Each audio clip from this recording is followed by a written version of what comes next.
up, everybody? I'm Soren Baker. And I'm Slink Johnson. And this is The Gray Area, y'all. And today, man, we gotta take it back, Slink. Because most people know you as Black Jesus. Yes. They know you around from being a TV star, from being on All Def Digital, all these different platforms that you're a star in. However, there's the Slink Capone. We gotta take it back, man. Does everybody know you a rapper, man? No, I don't think everybody knows that. Well, we're gonna get into that today on The Gray Area, man. So Slink Capone, you were down with Toohort, right? Yes, I was. Yes, I am. You're still yes, down with Toohort. Yeah, that's my partner. So you were signed to Short Records, right? Yes, sir. Okay, so explain this, man, because you came from Arkansas, then you came here to LA, South LA. How did you get connected with Short?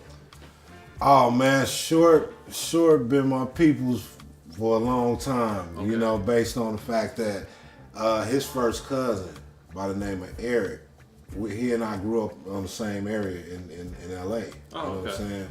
I met Eric when I was like 10 years old. You know, he had already been a family friend. You know what I'm saying? Like, I came out here, started hanging out with my cousins. My cousins is the homie E. You know, we always just been family since we was kids. You know, we grew up together. And E and Toohort are first cousins. And as I began to rap and develop skills, you know.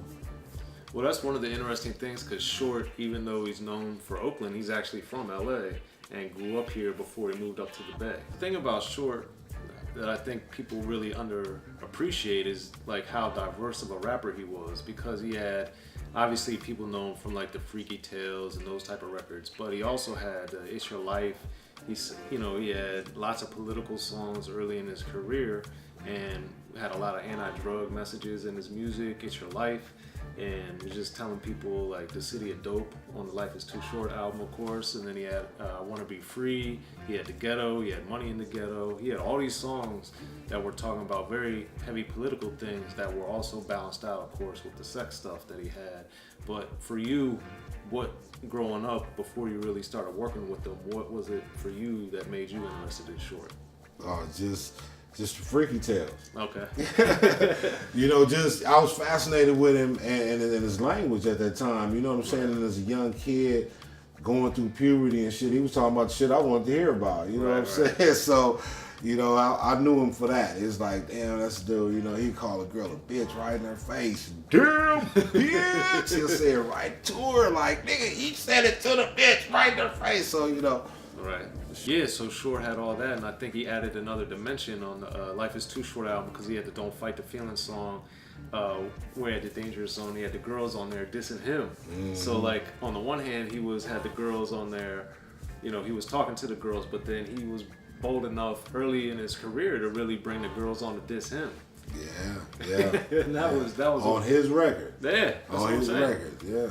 And you know, that song now has been remade, and that beat has been rather prominent over the years. So, all that being said, Slink, how did you first get affiliated with him to where you were in a position to even get down to sign with him?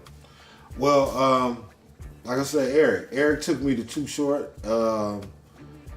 and you know, we thought I was ready at that time. You know what I'm saying? I had been rapping since I was 13, but I wasn't quite writing.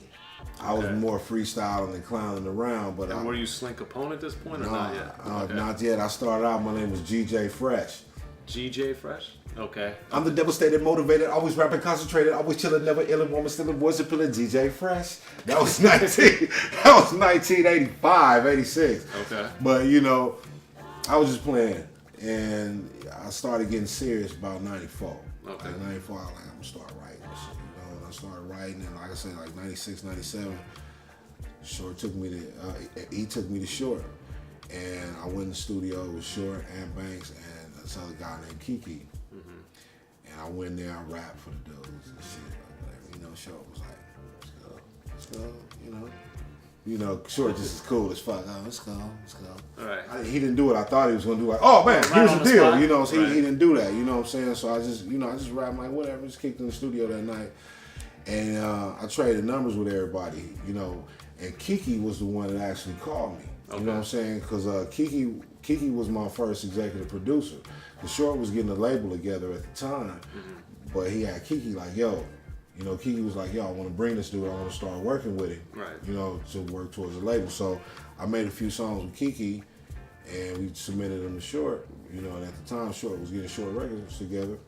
Man, he signed me. And were these with Ant Banks? Yes. Okay. So Ant Banks, was one of the guys. He didn't work with Short early on, but once he started working with Short, they had a big run and a lot of success. Huge run. Ant Banks is a phenomenal producer. Yeah, and the TWDY, Whole Damn Yay, and all that stuff. And then Ant Banks had a good solo career on Jive Records as well as Priority Records. But with you, given that Ant Banks had a different type of funk that he brought to the Short circle and sonically, and he was working with Pooh Man and all these other different people. But what did you learn or get from Ant Banks very early on as far as being in the studio? Banks was about his business, man. We go in there and we knock it out. I learned to focus. Okay. You know what I'm saying? Because I felt like at that time, I'm working with Banks. This is real shit. So I got to write these raps and have them down and, just, your diligence. Right. You know? Yeah, because they were doing like huge records like In the Trunk and it's like the incredible like Shorty the Pimp era that they had all these platinum success with. And Short, as everyone knows, didn't have a huge radio and video play, but he was still going platinum because he had the streets, man. Underground. Yeah. So with you, what was your goal when you were rapping? Like, were you trying to be the most lyrical? Were you trying to be the most street? Like, what were you trying to do? I wanted to be. I definitely want to be known as a guy that with lyrics. I definitely wanted to be known as a guy with bars. You know what I mean? Shit, I was on some gangster shit though. I like the gangster shit, but I like lyrics too. So I like storytelling. I came up. Scarface actually was my first influence when I began to write. When who I developed my style around. Okay. A lot of people don't like to admit the fact that when you come out, you got to emulate yourself around somebody. Like I think, like right now, the boy Panda, he Designer? He grew up on Future. Right. I ain't mad at him. He a young dude. He only 19. He grew up on Future. Unfortunately, he ain't quite developed his own sound yet. So he running with Futures. I mean, you got to go through people to kind of mold and shape your own sometimes. And then for you, how were you able to kind of separate yourself from being in the Too Short camp? Because being like, even though Too Short was a street rapper, clearly, like even with Pooh Man and Ant Banks and back when he had Dangerous Music, they weren't known as like gangster dudes, So how did you find yourself kind of fitting in the family? He helped me because he helped me provide that balance. We put the player on it. You know what I'm saying? Okay. Again, I always have to be myself. But again, when you hanging out with Short Records, the Dangerous Crew, that pedigree, it's a certain amount of playerism that's gonna come with it. So it ain't all just nuts and bullets. You know what I'm saying? It's and again, I like to consider myself a lyricist. Mm-hmm. So Okay. So how and when did you develop the Slink Capone moniker? I developed that maybe 1996. And where does it come from? It come from my youth, and again at that time, we all that was my idea of what a gangster was. I thought Capone was a gangster. Okay. Not this bullshit you doing on the street. Right. But you know, these guys is really pulling strings. But you know, I was young. And again, if I knew then like I knew now, it just would have been Slink Johnson off the top. Because ain't nobody more gangster than me. And when I say that, I mean, you know, I'm the most gangster Slink Johnson that I can be that's in the world. Ain't nobody more gangster than gangster Slink Johnson. Like right. you might be gangster Soren. I can't be more gangster than Soren is. Right. You know, I can't. You know, I'll do yours because yours is your own brand. Everybody got their own brand. You know. Mm-hmm. Yeah. Well, it's an interesting thing that you have to kind of balance because getting in the game. To your point, like even for me, I've never been confused with a gangster. However, you know, I have to understand like how to fit into the different worlds that I've been in, like interviewing all the artists and being around all this stuff. And we've been in studios and all throughout LA together. And it's like you got to learn how to get around in those rooms. You know? Yeah, and that's a level of gangsterism. Right. You know, there's levels to this gangsterism. It ain't all about just gang banging. Right. or even violence. It's levels to the gangsterism. You know, some of the most gangsters motherfuckers never even committed an act of violence or crime for that matter. Right. On some gangster shit.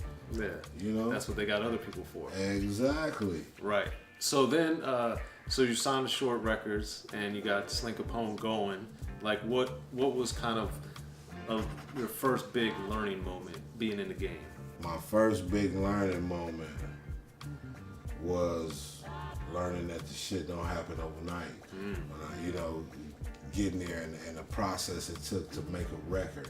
And not just even the process of making a record and making a good record, but the process of becoming a star. Okay. It doesn't happen overnight. Right. And I learned now that based on the fact that I'm doing television, it don't always happen how you expect it to happen. Right. You know what I'm saying? Now, although I wouldn't consider myself a star, you know, at this moment, I do know that I'm more notoriable and, you know, people are beginning to recognize me. Right. Yeah, because that's the thing, like, even somebody like Toohort, who had been making the homemade custom tapes with Freddie B back in the day in the Bay and slanging them on, you know, public transportation, like, people thought when, you know, either Freaky Tales came out or later for other people that didn't know the Born a Mack album, you know, he had the 75 Girls projects that were going on, you know, and he had been putting in a lot of work before he got national exposure. Invasion of the flat booty bitches. Yeah, man, you gotta be careful for them, man. Every time. And then there was a certain girl named Betty he rapped about too. You know what I'm saying? Betty was very, very generous and very vocal about the way she felt about people. Yeah, her oral skills, we heard, were tremendous. Yes, I heard she had a double jointed neck.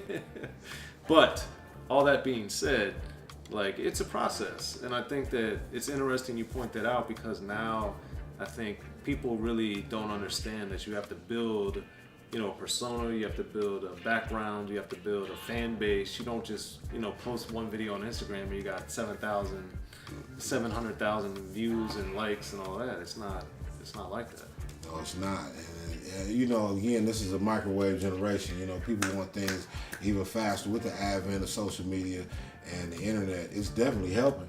Right. It's definitely there. This is a unconquered frontier. You know, this is a whole lot of room out here still. So it definitely helps. But so I say that to say you can get some quick fame. A motherfucker can get some quick fame on the internet real quick, but what's gonna last? Right. And what lasts is people like Short who, you know, beat their feet on the concrete and really made it work. You know what I'm saying? And developed a legacy. Right. You know, it took several hot songs. Yeah. You know what I'm saying? It had to go from hand to hand. And that make real fans when, you know, people can touch something tangible and something real. Right. You know what I mean? And then he's also been able to, your point, reinvent himself so many different times. Man.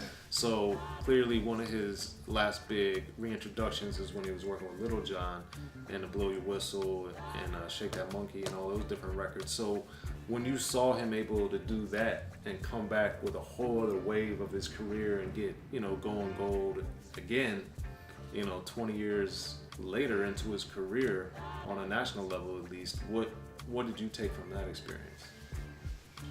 The man he's the truth. Mm-hmm. You know what I'm saying? Hard work and dedication and stick to it. You know, it's funny because, you know, Short reinvents himself and stays who he is at the same time. So that's a fine line. That's a balance that a lot of people don't have, you know. So, you know, I learned to stay relevant. You know what I'm saying? Learn to not compromise who you are, but you have to stay relevant. You have to traverse the times. Right. You know what I mean? And then what's going on with Slink Capone, the rapper, now? Oh, I got a few things in the works right now. I've been getting back in the studio slowly but surely, man. I'm working on a mixtape called The 40-Year-Old Virgin. Okay. You know what I'm saying? And my point of The 40-Year-Old Virgin is, you know, I've been doing this for a long time, but I ain't bust that nut yet. Okay. You know, I had a record just about to come out, and it didn't make it on a national level. You know, John pulled the distribution from us right before my album dropped, so that kind of set me back for a long time. I was mad. I was mad as a motherfucker, man. You know what I'm saying? So in essence, I kind of had to reinvent myself, right, and still be myself. Because I've always been a jovial type cat. I've always been a cat, gregarious, clowning and shit. I've always been that cat, even as a rapper, you know. So again, it's just about reinvention. Okay. And then how have you found that, you know, being Black Jesus has helped you or impacted the way that you're looking at your rap career? It's breathed new life. It's giving me, you know, again, when people have an interest in you, you know, again, that's when you should take that opportunity to showcase all your best qualities. Right. You know what I'm saying? So again, just get out there and just, I'm high, so I had noticed. Yeah, I just got to continue to reinvent myself, and you know, just be thankful that I have an opportunity to. I have a platform. Right. I have a platform. I'm gonna use it. Well, there it is. It's the gray area with Soren Baker and Slink Johnson. And you never know what you might find here, man. It gets dangerous, but we got Slink Capone about to come back too, man. You already know, man. I'm telling you, MCs, I'm sorry, you niggas. I'm high right now, and this is just a sizzle reel. But guess what?